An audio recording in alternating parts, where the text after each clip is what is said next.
আসসালামু আলাইকুম। আশা করি সবাই ভালো আছো। আমি চতুর্থ অধ্যায় আর জীবন শক্তি নিয়ে আজকে কথা বলবো। তো এই চ্যাপ্টারটা সৃজনশীল এবং এমসিকিউ উভয়ের জন্য খুবই গুরুত্বপূর্ণ।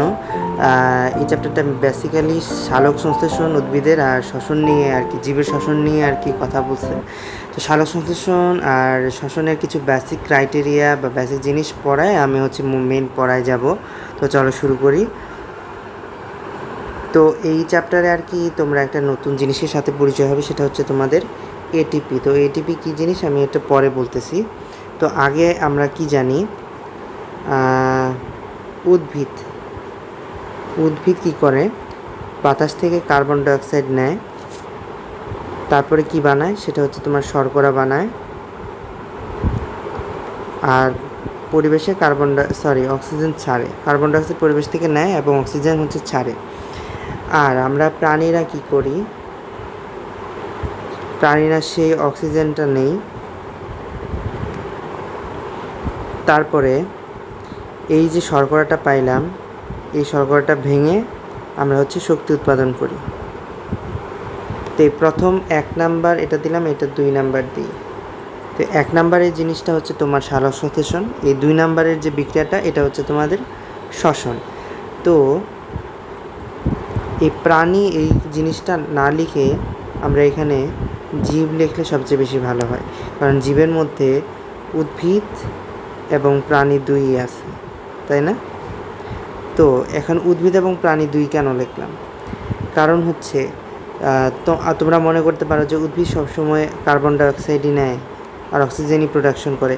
তো এখানে অক্সিজেন নিয়ে পরবর্তীতে শক্তি আর কার্বন ডাইঅক্সাইড কেন প্রোডাকশন করতেছে উদ্ভিদ, কারণ উদ্ভিদ একটা জীব, তার যে তোমার ক্যামোটেক্সিস বলো বা বেড়ে ওঠা বলো, যে কোনো কিছুই বলো, তারও কিন্তু একটা শক্তি উৎপাদনের দরকার আছে। তো জীব জগতের সকল জীবেরই শ্বসনের দরকার আছে,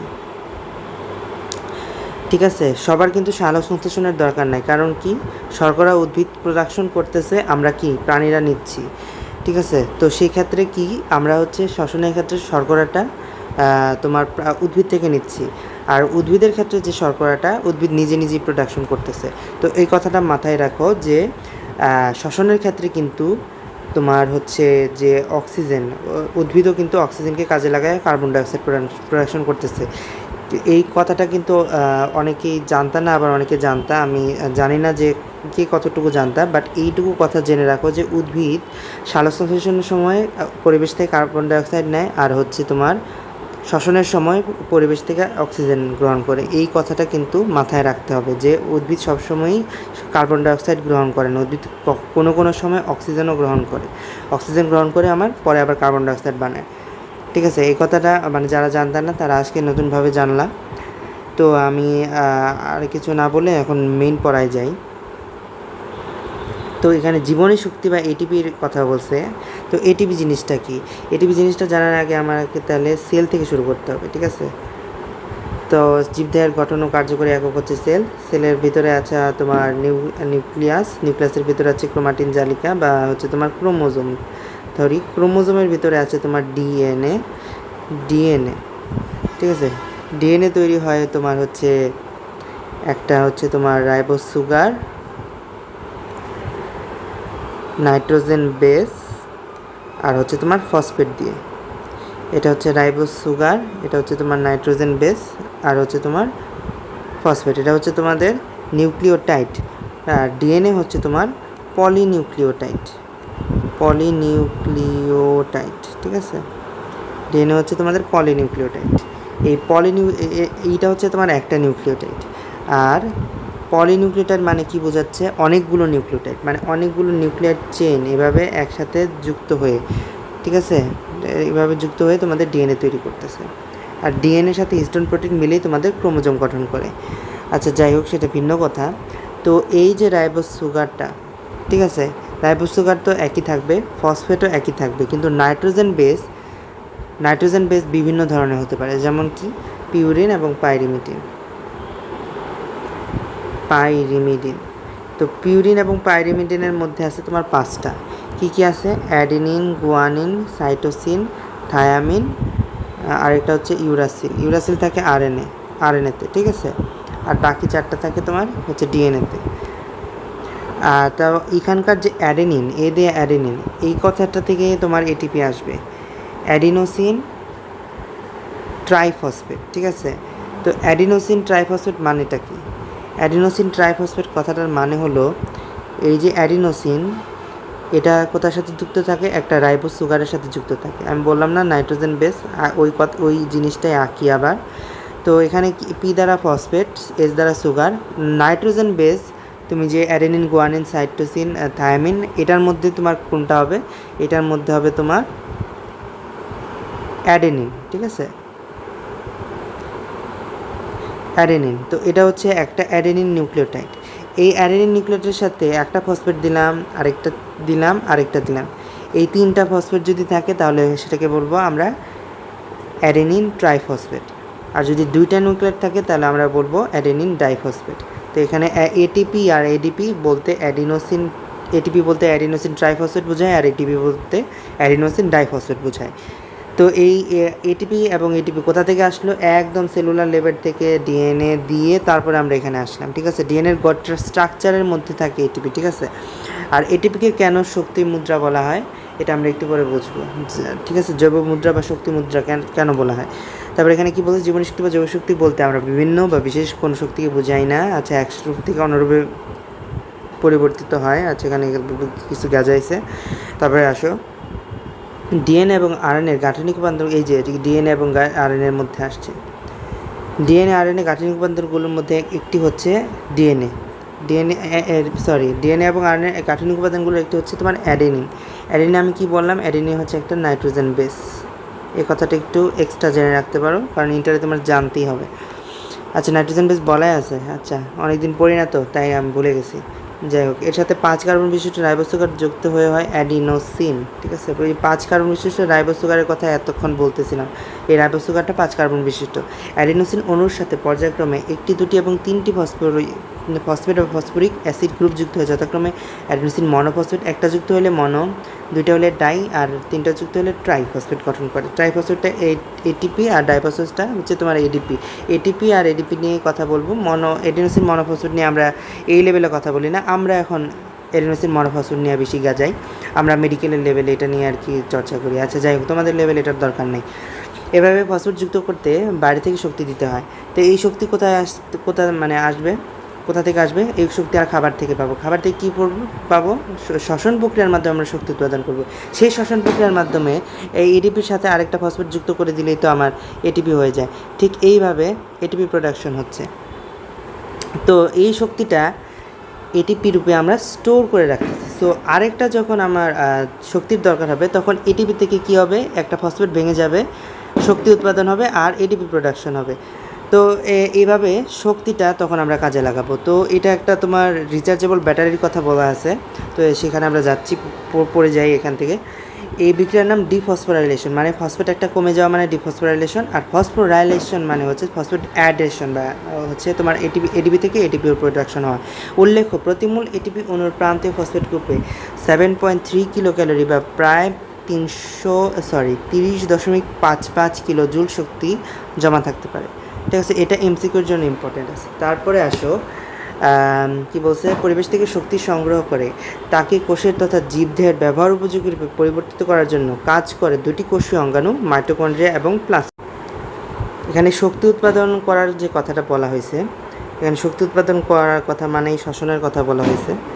যাই হোক, তো মাইটোকন্ড্রিয়ায় আমাদের প্রাণীদের শক্তি উৎপাদন হয়, আর প্লাস্টিডে কি? উদ্ভিদের শক্তি উৎপাদন হয়।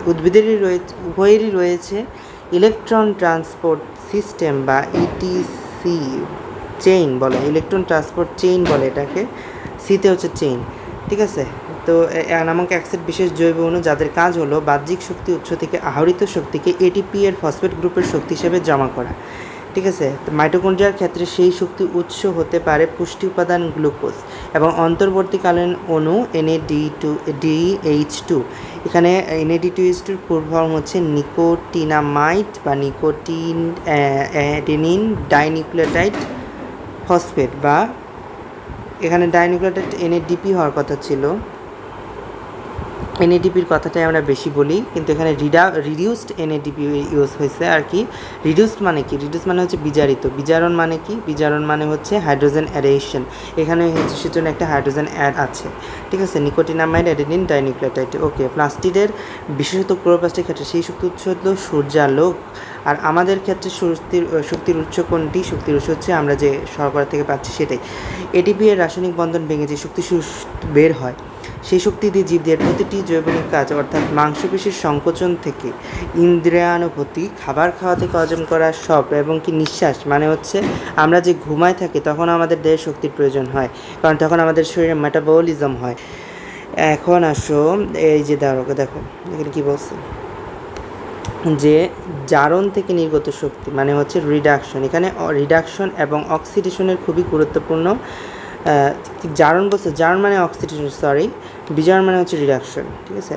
এখানে জারণ বিজারণের খুবই গুরুত্বপূর্ণ ভূমিকা আছে, যেটা হয় তোমার ইলেকট্রন ট্রান্সপোর্ট চেইনে। ইলেকট্রন ট্রান্সপোর্ট চেইন হচ্ছে তোমাদের মাইটোকন্ড্রিয়ায় তৈরি হয়, মাইটোকন্ড্রিয়ায় এই তোমার প্রসেসটা হয়। যাই হোক, তারপরে হচ্ছে কি বলছে, নির্গত শক্তি দ্বারা ফসফোরাইলেশনের মাধ্যমে সেই দুটো জোড়া লাগে, ওই যে এডিপি আর আরেকটা ফসফেটের কথা বলছে। আচ্ছা, যাই হোক, শক্তির প্রয়োজন হলে তা আবার ভাঙে, আবার এটিপি থেকে কি হয়, এডিপি আর ফসফেট হয়, এরকম আর কি, একই কথা। যাই হোক, তো এইখানে হচ্ছে তোমার রিচার্জেবল ব্যাটারি। রিচার্জেবল ব্যাটারিতে আমরা কি করি, যখন কারেন্ট থাকে, কারেন্ট থাকলে হচ্ছে তোমার রিচার্জেবল ব্যাটারিটা রিচার্জ হয়, মানে হচ্ছে তোমার তখন কি হয়, তোমার এটিপি প্রোডাকশন হয়, ঠিক আছে। আর যখন আমার শক্তির প্রয়োজন হয় তখন আমার কী হয়, এটিপি ভাঙে, এটিপি ভেঙে কী হয়, এডিপি আর ফসফেট হয়, আলাদা হয়ে যায়, আর হচ্ছে আমার শক্তি প্রোডাকশন হয়। তখন আমরা কী করি, কারেন্ট চলে গেলে তখন আমরা রিচার্জেবল ব্যাটারি দিয়ে কী করি, আমরা হচ্ছে ফ্যান চালাই, লাইট চালাই, তখন আমার ওই শক্তিটা কী হয়, আলোর শক্তিতে পরিণত হয়। তো এই কারণে বলা হয় আমার এটিপিকে জৈব মুদ্রা বা শক্তি মুদ্রা। তারপর আসলে সালোক সংশ্লেষণ।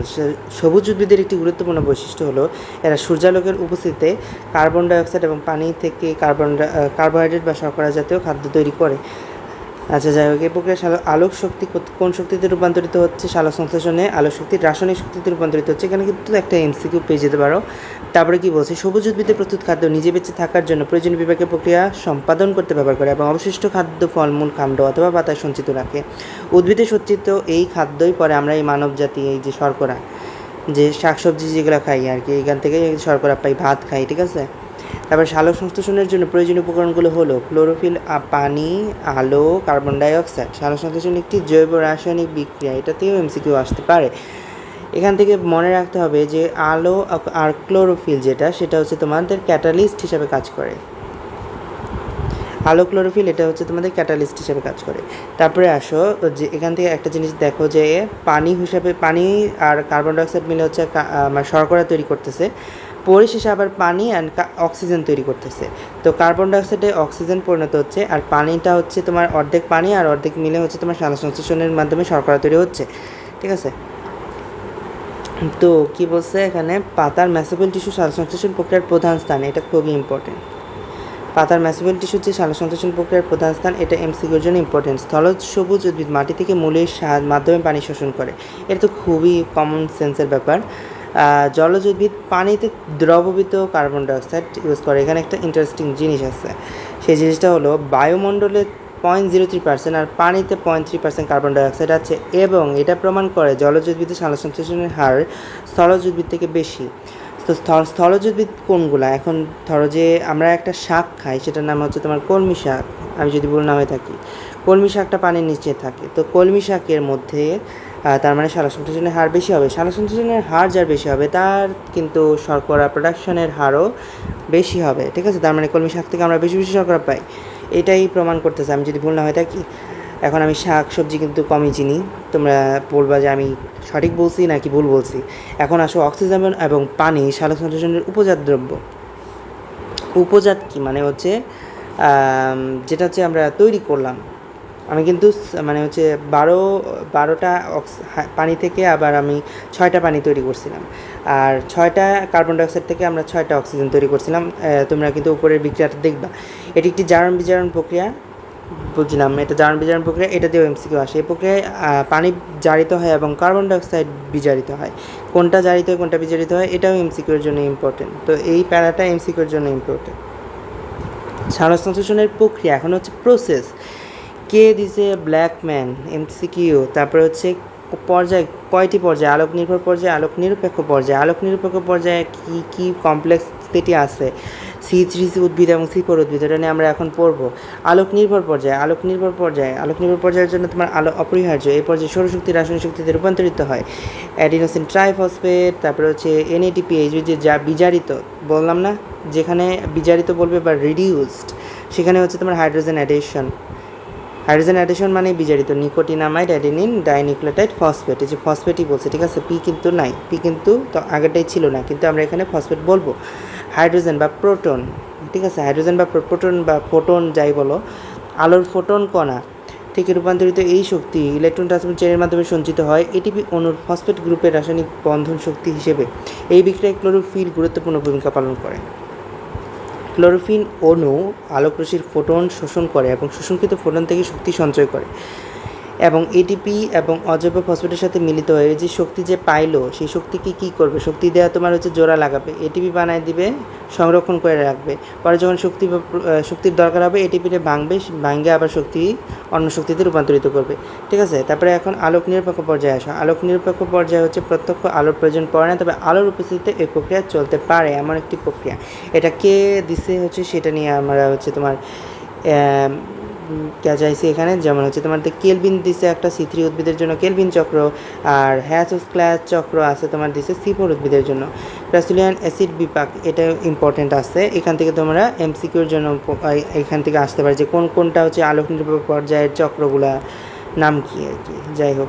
তারপরে হচ্ছে কেলভিন চক্র বা C3 গতিপথ, এখান থেকে তোমরা রিডিং দিবা, রিডিং দিয়ে বলবা যে C3 উদ্ভিদ কাদের বলে, C4 উদ্ভিদ কাদের বলে, যেমন মনে নিচে আছে এই যে, যেমন ঘাস জাতীয় উদ্ভিদ, মুথা ঘাস, নটে ঘাস, তারপরে ভুট্টা এবং আখ। এটা MCQর জন্য হিউজ ইম্পর্টেন্ট। আর C3 উদ্ভিদগুলা কোনগুলা? ওই আম, জাম, কাঁঠাল, এগুলা। ওকে। সালোকসংশ্লেষণে ক্লোরোফিলের ভূমিকা পড়বা, যে পুরাতন ক্লোরোপ্লাস্ট নষ্ট হয়ে যায় তখন নতুন ক্লোরোপ্লাস্ট সংশ্লেষিত হয়। নতুন ক্লোরোপ্লাস্ট এবং ক্লোরোপ্লাস্টের উপাদান সৃষ্টির হারের উপর সালোকসংশ্লেষণের হার নির্ভরশীল। ওকে, এখান থেকে একটু রিডিং পড়লেই হয়ে যাবে।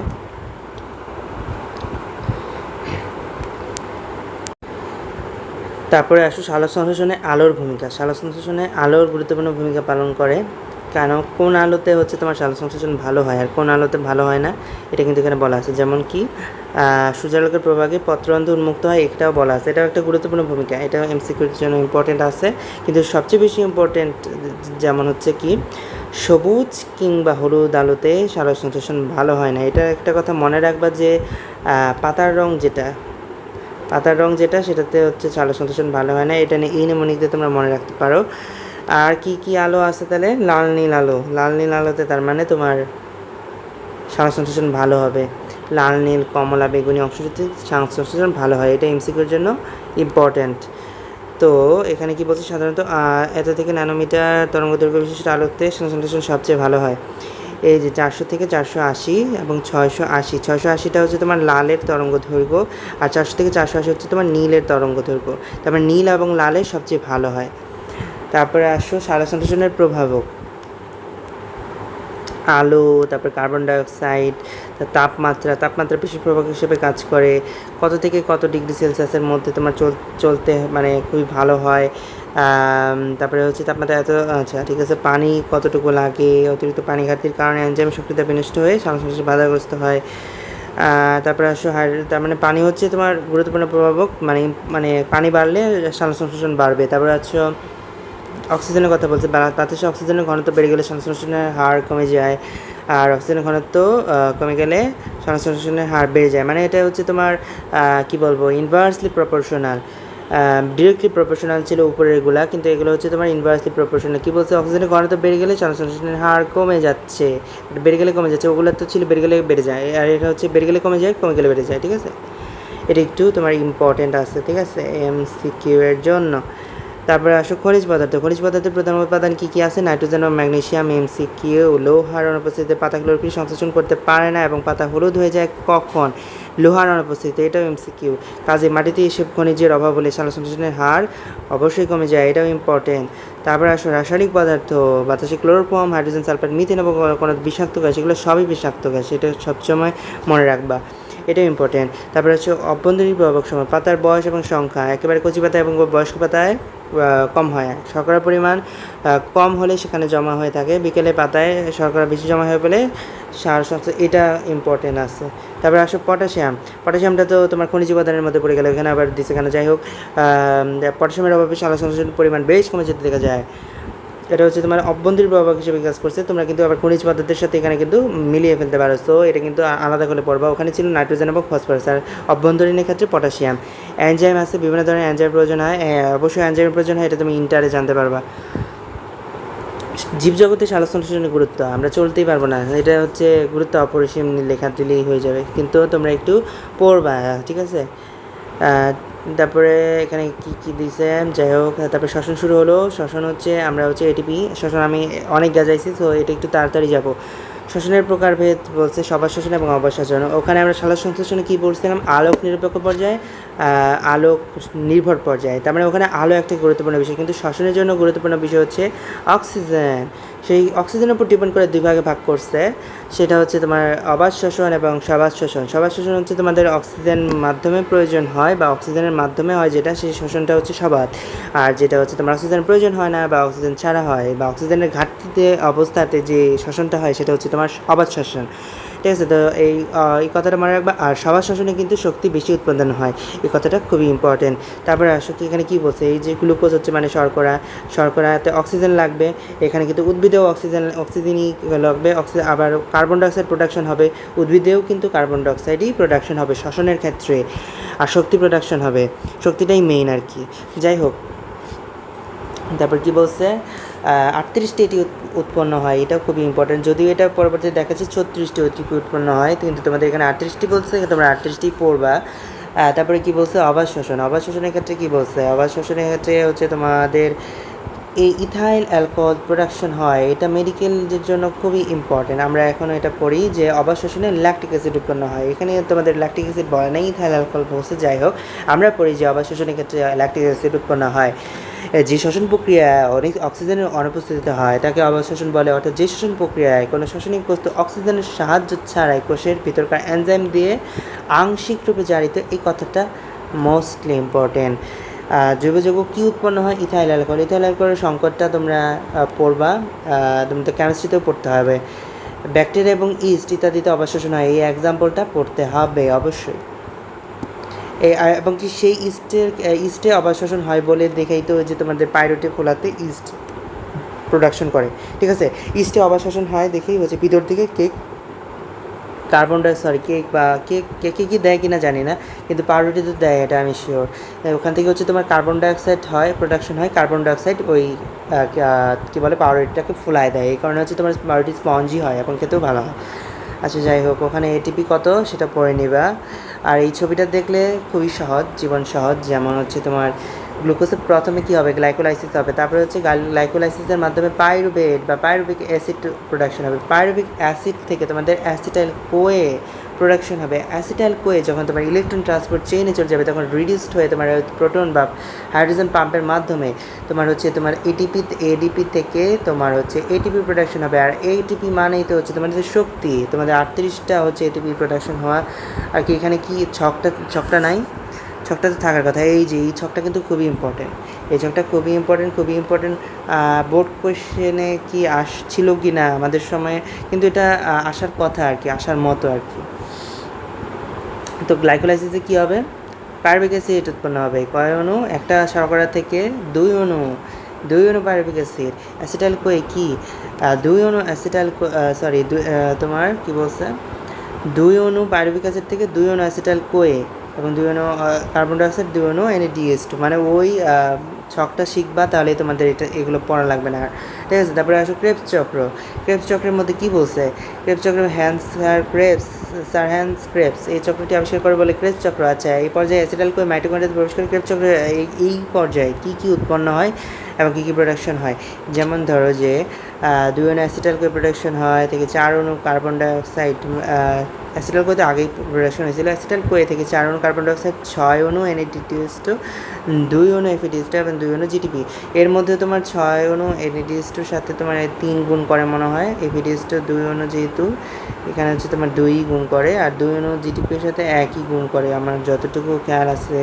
3 6 18 আর 2 2 4, 18 12, সরি 22, আর 2 হচ্ছে তোমার 24, এরকম সামথিং লাইক দ্যাট। ওকে, হ্যাঁ আমার হিসাব ঠিক আছে। তারপরে অবাধ শ্বসনের সংক্ষিপ্ত বর্ণনা, 2টি ধাপে অবাধ শ্বসন সম্পন্ন হয়। অসম্পূর্ণ জারণ এটা খুবই ইম্পর্টেন্ট, আর পারবিক অ্যাসিডের বিজারণ এটাও ইম্পর্টেন্ট। এটা খালি রিডিং দিলেই আর কি তোমরা বলতে পারবা। যাই হোক, ওটা ইম্পর্টেন্ট আমি কখনো আসতে দেখি নাই, কিন্তু আসবে না এমন বলে কোনো কথা নাই। এখন আসো যে শ্বসন প্রক্রিয়ার প্রভাবক সমূহ কী কী আছে। তাপমাত্রা ওখানে দেখছিলাম আমরা 22 থেকে 35, কিন্তু এখানে সালোক সংশ্লেষণে দেখছিলাম 22 থেকে 35, এখানে দেখতেছি 20 থেকে 45, ওখানে ছিল 22 থেকে 35। এই কথাটা খুবই ইম্পর্টেন্ট, খুবই ইম্পর্টেন্ট। এখানের সাথে কিন্তু তোমরা ওখানে মিলিয়ে ফেলবে, এমসিকিউর জন্য ইম্পর্টেন্ট। তারপরে আসো অক্সিজেন। অক্সিজেন ওখানেও ছিল, অক্সিজেনে কী হতো, বাড়তো না কমতো, ওটা কিন্তু তোমরা মিলিয়ে নিবে। পানিতে হচ্ছে তোমার পানি তো ওখানেও ইম্পর্টেন্ট ছিল, এখানেও ইম্পর্টেন্ট। তারপরে আলো ওখানেও ছিল, এখানে ছিল।